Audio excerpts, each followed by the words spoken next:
Chapter 3 Infant Terrible Part 2 Neam Midrash number 2 The Tribe of Benjamin, one of two, 12 Stones of Israel. Title: What the stones symbolize and why the New Jerusalem is constructed out of them. The 12 sons of Jacob are represented by stones, which represent the 12 tribes of Israel. Quote, fashion a breastpiece for making decisions, to be worn by the high priest. There are to be 12 stones, one for each of the names of the son of Israel. Exodus 21, verse 15 through 21. Quote, but you are a chosen race, a royal priesthood. 1 Peter 2, verse 9. We are all to act like priests of God. Jasper is the last stone worn in the breastplate of righteousness. Jasper represents Benjamin's tribe. Despite its reddish coloring, Benjamin's stone is supposed to contain all the colors of the other stones, and is therefore described as rainbow. Reference Bamidbar Rabbah 2 verse 7. The flag of Benjamin is rainbow. Reference templeinstitute.org, priestly garments. We will be given this stone by Jesus, a stone that contains all the colors. Revelations 2 verse 17. The New Jerusalem city is made predominantly of jasper. The city's walls and first foundation is jasper. Benjamin wasn't given this honor for anything he did, but because of the love created around him. The New Jerusalem is essentially a giant breastplate of righteousness. The breastplate is a square while the city is a cube. Revelation 21 verse 16 through 21. The breastplate is worn to enter the Holy of Holies, which is 20 cubits on every side. 1 Kings 6 verse 20. God's throne is made up of an intermingling of Judah's, Benjamin's, and Reuben's stones. Quote, and he who sat there had the appearance of jasper and carnelian, and around the throne was a rainbow that had the appearance of an emerald, like the aurora borealis. Revelation 4 verse 3. Judah's stone is represented as emerald. Reuben's is ruby or carnelian. God's throne contains the first, that is Reuben the oldest, and the last, that is Benjamin. These are all united by Judah, that is Jesus Christ, in the form of a rainbow. Another example of such a stone, Joshua 15 verse 6 and 18 verse 17. Reuben was the only brother that said in his heart that he would not allow Joseph to be killed but return him to his father. Genesis 37 verse 22. In this world, God is often silent like Reuben. However, God has plans to redeem us. But sometimes we must first be thrown in the pit before we will be rescued. End of Midrash. Setting: year 2230 AD, the town of Neam. Perspective: Bandog. Neam founded in 2050, the first successful prototype of Artopia. The holographic sign appeared in front of Bandog and then disappeared as Bandog crossed the boundaries of the proud little city. Like Edoron, Neam was a territory of the Artopian city-state and located far from the capital. It was one of the experimental towns created to test Artopian technology before the construction of the institution.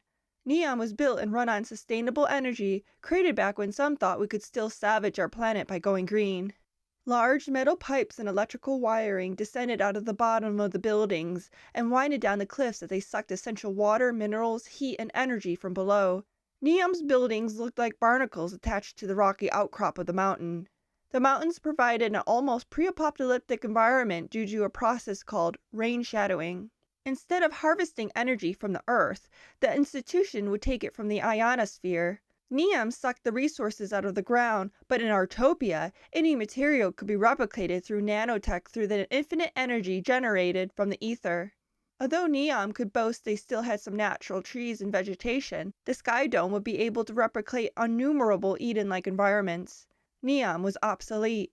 Iskander gave Bandog the orders to liquidate Neam and its wealth to use their supplies to finish the institution, which was almost complete. Artopia needed their power core to add to the institution's larger power center. The people would not survive without these supplies, and Iskander did not want to relocate them to the city, so Bandog was called in to dispatch them humanely. Neam was a small private community. No one cared if they disappeared. Iskander's orders were rational. Once completed, the institution would generate enough power to provide food, light, entertainment, and needed medical help for all Artopia. Human sacrifices would ensure the survival of the majority.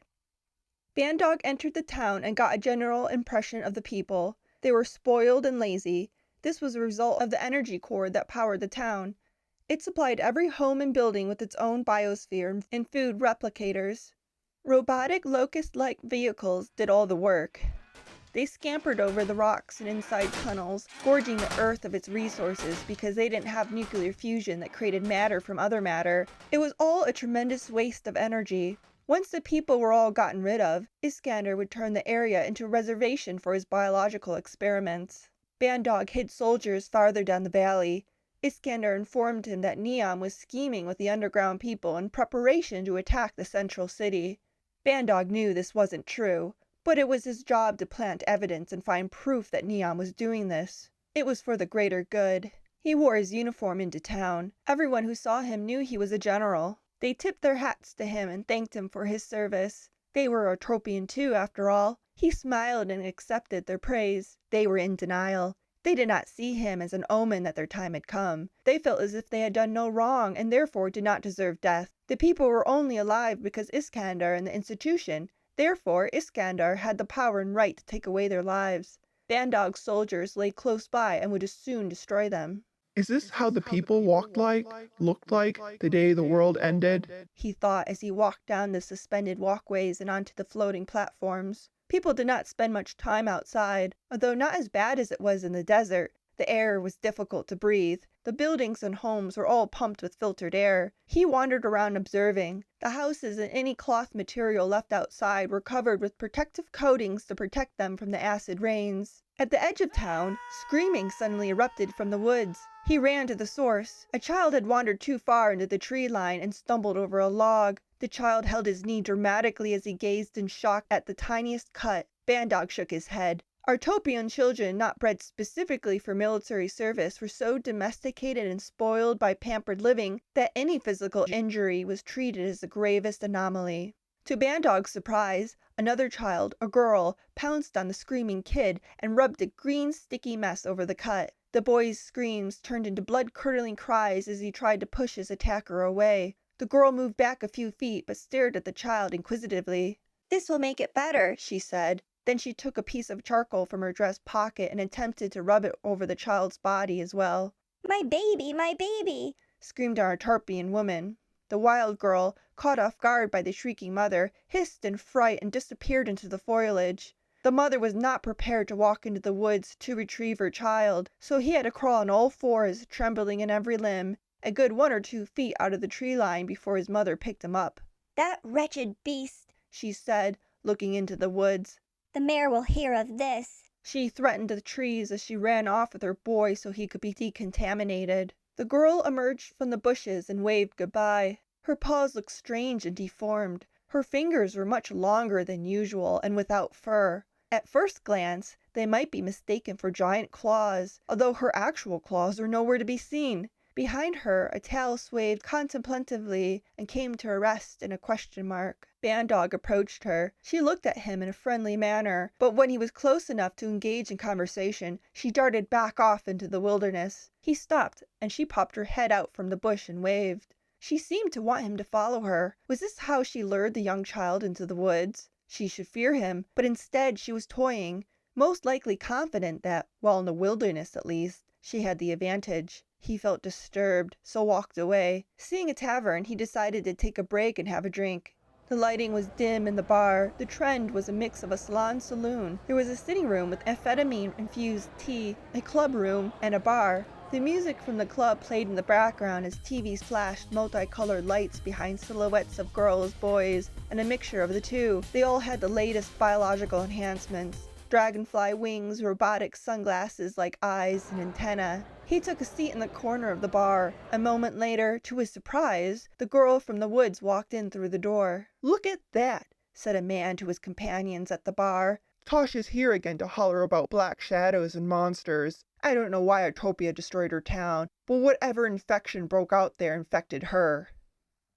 I hear Edoron became infected because a few of them weren't conditioning, just like Tosh. Tosh refuses to live in a biosphere, eat from synthetic food replicators, or even attend the mandated scholastic and conditioning sessions. Edoron became infected because a few of them refused to do these things, and just look at what happened to them as a result. 2 men puffed on their e-cigarettes and contemplated. She's just one little girl. Who has been taking care of her? She must have been 4 or 5 when it all happened. I feed her sometimes, said a bartender in a bikini, returning with a tray of glasses. He put a pitcher of beer down on the bar and dropped a couple of lithium tablets into it that made it fizzle. It was known to help protect the brain against radiation and create a zombie-like high. It's I feed her, or she'll rummage in the garbage or worse, break in and steal from people's houses. Outrageous, said one of the men. I feel bad for her. I have tried to be her friend and slipped some conditioning tablets into her food. Who ever heard of a child growing up without powerful psychotropics? Kids need to be silent and still to be able to study and learn, not playing in the woods all day like animals. Whenever my child cries about her morning injections, I tell her she better hold still and take them, or she'll end up looking like Tosh. It always works. At that moment, the little 6-year-old ran into the building and over to the group. She was dirty and wore an ash-stained purple dress with a single pocket sewed on the front. The waitress jumped in fright when Tosh grabbed the hem of her bikini shorts. Tosh was not a cute child. The initial sight of her could surprise anyone. Years of living in the wilderness had not treated her hair and skin well. She smelled of charcoal, and her hair was oily and dark. This was all in stark contrast to the meticulously clean townspeople. Hey, Tosh, said the waitress with her hand over her heart. You always manage to sneak up on me, don't you? How's it, Adam? Here, have something to eat. The woman took a bowl of soup from one of the men. He scowled but didn't protest. You better eat all of that, Tosh. Not everyone has bioengineers to fill their stomachs. Tosh took it in one messy gulp. The hem of the woman's shorts now had dark fingerprint stains. Things are not too good, Miss Thorium, Tosh said out of breath. Only counted 6 today. The girl looked solemn but determined. You know, it's best to follow them. Dangerous in town, ma'am. Everybody will be burning soon. She talked like a naive child, matter-of-fact and unaware of the disturbing nature of her words. Tosh, don't talk like that when people are trying to eat, said the waitress. It's the birds again. One of the men laughed. Don't you know you probably caught all your diseases from them? Running around outside is no place for a kid. It's safe in this town. If anything did happen, Iskandar would protect us. Just look at all the things we have because of him. The cellular watches, biological implants. Here, check out this game on my cell and see what you're missing. It's true, said Tosh. Why else would the birds be disappearing? I tell you something's bad's coming, and it'll get us if we don't follow them. That's what my mama said. Your mama's dead, you stupid twit, said the man, but no longer in a laughing manner. You just want us to follow the birds and live in the wilderness like you. If we left this place, we'd die. Why don't you leave and just not come back? Tosh ran out of the bar crying. She slammed the interchanging doors so that they fluttered back and forth like angry wings, before once again forming an airtight seal. I don't know what's with that girl, said the waitress. How could birds help anyone? I, for one, I'm glad all the nasty creatures are finally leaving. For years I've been asking the council to exterminate them as they did all the pigeons and crows. They are carriers of disease, you know, and poop everywhere. Real animals are filthy things. Really, synthetic animals are so much cleaner and better for us than the environment. You can't catch a disease from a synthetic animal. The council got rid of most of the birds 3 months ago, said another woman. The girl lost her mind when she saw them exterminating the filthy beasts. She attacked the mayor and gave him that cut above his eye. She's a terror. I hear they are planning on just getting rid of her and throwing her out of the town so she can't hurt anyone else. We don't have facilities to deal with people like that, and the Empire can't be bothered with one little girl while they have the institution to finish constructing. That seems harsh, doesn't it? Said the woman. The man who spoke laughed underneath the burden of his growing gut. He had been too lazy to visit the fat suctioning facility, apparently. Harsh? You think it's safe to keep possibly infected people around us? What about the children? What if Tosh tries to play with them? I've heard she tries to sometimes. I've even heard that she tries to lure them into the wilderness. If you don't see the danger in that, perhaps you've caught that cat brain parasite from her. Oh, I've heard of that, said the man's companion. The parasite works by infecting the brain and making a person empathetic to the disease so that they take them into their homes, be nice and caring, feed them, and expose them to healthy people so that even more of the parasite can spread. The only way you can avoid it is to always keep 6 feet away. No, you don't really think so, said the waitress, and she ran off to wash her hands and disinfect her clothes because Tosh had touched them. I just don't understand. Why doesn't someone just force her to go through conditioning? They have, even put her through a treatment or two, but no one has time to chase her around town all the time. How can the security forces allow her to get away with all this? She's a public safety hazard. Honestly, I think they just assumed she'd be dead by now. Most wouldn't survive this long without conditioning. They all looked at each other grimly. Maybe that would be the best, said two of them at once. That was the last Bandog heard. He left a hefty tip on the table and got up to leave. He'd be getting the money back anyway. As he left, the group talking about Tosh smiled at him when they saw his uniform and thanked him for his service. The internet would be turned off over the town right before his soldiers attacked, just like it had been in Edoran. No one would be able to report what was happening, and later he would create his own version of events. After working the e-cigar smoke out of his eyes, he saw Tosh again. She hadn't gone far, but was sitting underneath the shade of a tree. The girl was looking up into the branches. Bandog thought it was amusing how one little kid could bother the townfolk so much. He watched her and noticed she was talking to a bird. He could imagine how a paranoid drunk or high denizen could mistake her mumbling as madness. "Hey, you girl, what are you saying?" She turned around surprised. That was when he noticed her eyes. They had a hazy film over them, cataracts, most likely from staring at the sky for too long without conditioning. It explained her strange lingering gaze. "You didn't hear me approach. You're going blind and deaf. Don't you know that conditioning will restore your eyesight and hearing?" I can't condition. If I do, they will take me away. I want to stay with the birds. There's only 6 birds left. There isn't much time. Bandog scowled at her. She wasn't making any sense. "Just 6 left, huh?" The girl nodded as he caught sight of the bird she'd been talking to. It was a little house sparrow. "Well, I guess it's only 5 now." He took out his ray gun and, to the girl's horror, shot the bird out of the tree. A plume of singed feathers fell to the ground. He was not sure why he did it. Perhaps he was trying to teach her a lesson. Or perhaps he was offended, maybe even threatened, of the idea that such a tiny creature could stop him and his army. I don't understand," she said, holding back sobs as she watched the feathers fall. He smirked and walked off, leaving her to her dismay. She fell to the ground sobbing. It was not long till he saw her again. Her sadness for the loss of the one bird became desperation to save all the others. To the horror of a few gathered townspeople, the girl climbed a tree and tried to headbutt a robotic cat off a branch. The girl was protecting a nest of chicks from the aggressive android. "Unnatural," said a doggish man to a cattish one. "Yeah," he responded, but neither could help glance at the other with narrowed eyes. Bandog noticed the interaction. The institution did everything they could to segregate people, even trying to make them look different genetically, and instituting things such as different generations of people. "Get down from there," yelled a townsman. "That is costly property." Synthetic pets replaced real ones due to disease spreading. The robotic cat looked just like a real cat and acted like one as well. Its brain wiring was supposed to be the same as an actual cat. Although it wouldn't be able to eat the birds if it caught them, it was doing its job of ridding the town of one more potential disease-ridden pest. The girl made a final pounce and balked the robotic cat off the branch. The crowd howled angrily. The cat meowed angrily at Tosh too, as it jumped into its owner's hands to be petted. "Why are you doing this, Tosh? What is the reason for this nasty behavior? We demand an excuse." She was met by angry, whiskered faces all around. Something inside Bandog knew they did not want to hear Tosh's answer. "Well," began Tosh, "once the real birds are gone, I assume we all, this town, the robotic cat, and everything else here is doomed to die, sir. That is why I saved the birds. The birds talk to God. If I can't convince you to leave the town, perhaps I can convince some of the birds to stay so that they can plead to God to spare this place." "Doomed to die?" 2 or 3 hollered in response. "Blasphemy," said one woman. "Treachery, impossible, insane," spurned the others. They picked up stones and pebbles and moved threatening towards Tosh, who jumped down from the tree. She was smiling, apparently happy she had managed to save the baby birds. The angry mob surrounded her. The robotic cat jumped out of its owner's arms, terrified of the growing frenzy. Bandog was happy when, despite her sickly appearance, Tosh easily escaped the horde by disappearing into the woods. The kid amused him. How could she know the town was in danger? Had she seen some of his troops?